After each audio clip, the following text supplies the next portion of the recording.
இருக்காங்க.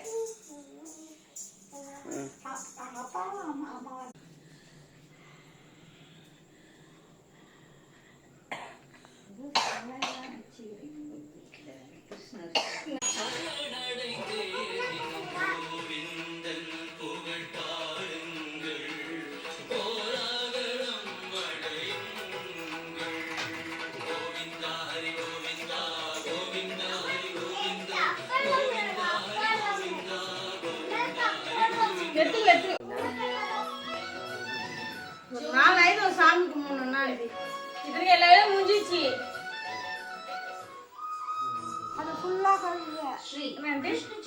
எல்லாமே கழுவிட்டு நடு வீடு முதல்ல எல்லாத்தையும் தொட்டு திரும்ப எல்லாத்தையும் வைப்பேன். 5வது வாரமும் அதே மாதிரி